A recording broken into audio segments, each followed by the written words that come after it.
Yeah. That's you. You. Yeah. Earn your spurs and say, look, I'm gonna change things. So I mean, the pressure's been probably right back to you, really. You know, for you.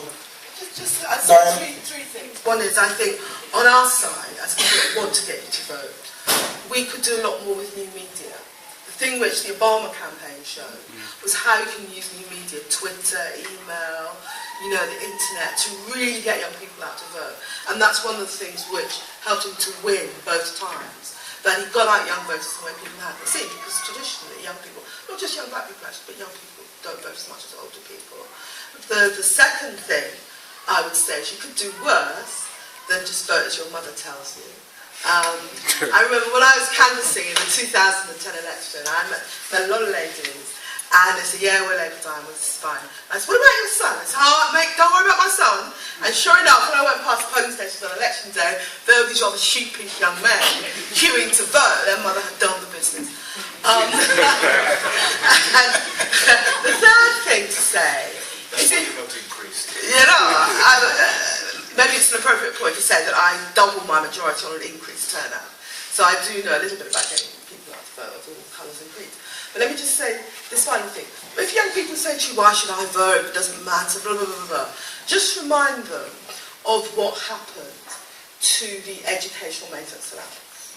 Just remember, you know, that was a purely political decision by Tory politicians. You didn't care about the young people. That was more important for Hackney than what happened with tuition fees, the educational maintenance allowance. And that was a purely political decision. So when people say to you, oh, what difference does it make?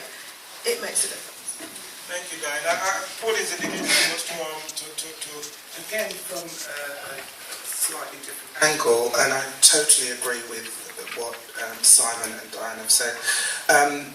I'm going from an angle of someone who herself is very new to this whole game, and as I said before, I'm soaking it up like a sponge and learning slowly and taking it in and wanting to get it right.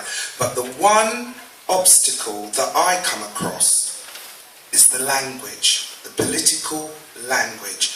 You know, the third referendum of the fourth agenda, it gets very confusing. And I think a lot across the board, all political parties need to kind of look into that, how we can make the language digestible for the everyday Joe Bloggs on the street.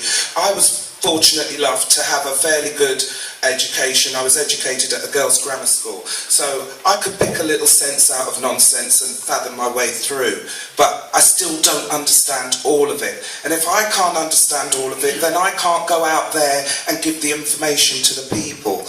And if I'm struggling with a good education, there's those that haven't been as privileged as myself who probably couldn't put themselves in a position to understand it as much as I do. So I feel that we need to look into the way things are written so that it's more palatable for the everyday man out there. Thank you.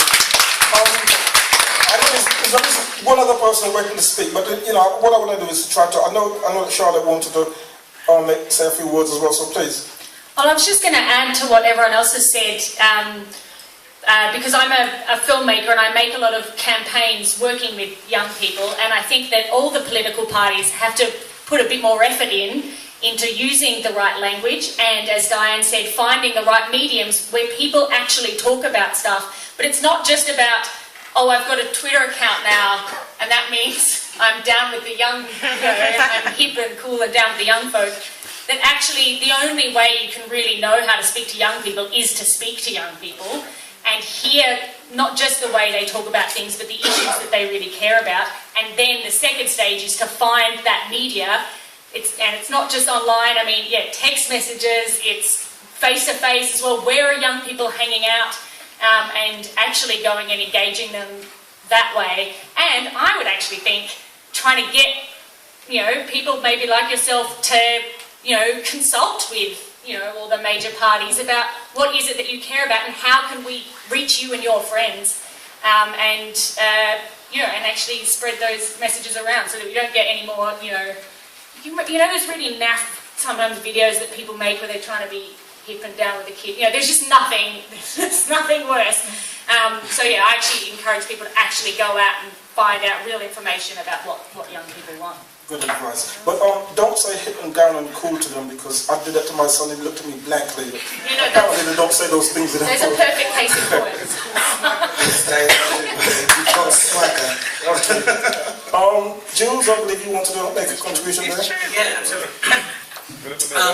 I think one of the key things we have to do is ensure that we don't create another cohort, or as much as we can, not to create another cohort of young people who are disaffected with the political system. Because this is a bit of a cliche, I know, but it's often said, and I think it's true, some cliches are true, that young people are very interested in political issues, but they look at political parties and actually, they don't.